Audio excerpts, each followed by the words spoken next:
Welcome to Game Pass Reviews, right here on Dits on YouTube, where I'll be going through the entire Xbox Game Pass catalog, reviewing all the games so you know which ones to download and which ones to take a hard pass at. Join me as I break down every single game into bite-sized chunks so you're not here for a month of Sundays waiting to hear whether it's good or bad. Let's get into it. Today's episode focuses on Rush, a Disney Pixar Adventure, and I've admittedly put more time than I would have cared to have done with this game. I owe that to having a 3-year-old who is obsessed with The Incredibles and all things Pixar, and maybe my own love of Pixar contributes to that as well. For the most part, this has been played as a co-op experience with my son, but I've delved into the single-player aspect a little, and honestly, it's no different. Before we take a deep dive into the game itself, let's take a look at the nitty-gritty of Rush. It was developed by Asobo and published by Xbox Game Studios, which means it's going to be on Xbox Game Pass for quite some time. It was released back on the 31st of October 2017 at a price of £14.99, so you're saving yourself 15 quid.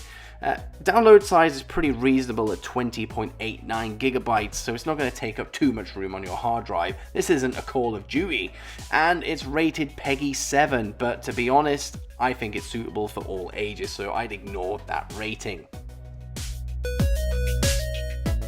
There are 6 Pixar worlds within Rush: The Incredibles, Cars, Up, Toy Story, Finding Dory, and Ratatouille. Each world comes with its own levels devoted to moments within the movies and featuring the characters that you know and love, albeit without the original voice actors. You create your own character and immerse yourself in these worlds. Your character changes depending on which world you enter too, which is pretty cool.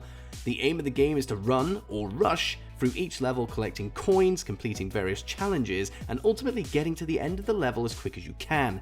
Depending on what you accomplish on these levels, you'll be awarded a certain score that contributes to a medal award from bronze to platinum. When it comes to how the game looks, there really isn't much to talk about. It looks exactly how you'd imagine a Disney video game to look, which is certainly not a bad thing in this case. They won't blow you away, but cartoony based graphics don't really have to.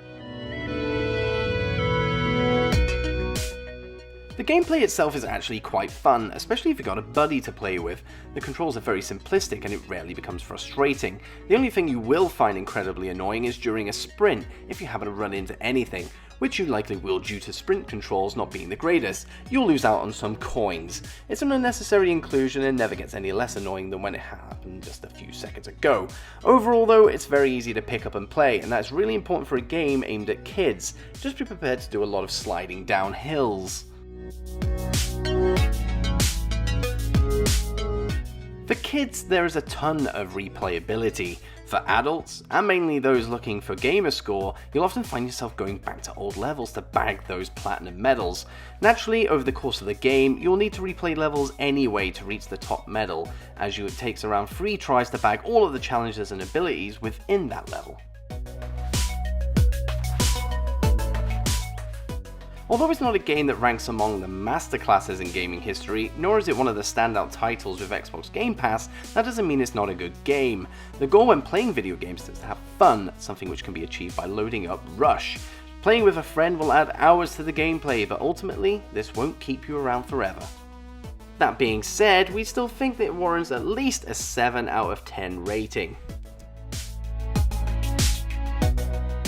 Well, there you go, there's the review of Rush, a Disney Pixar Adventure, and we don't think that this is a game to pass on, especially if you're wanting to chase up some gamer score. Make sure that you like and subscribe to the channel, and be sure to keep an eye out for more Xbox Game Pass reviews on Dits on YouTube.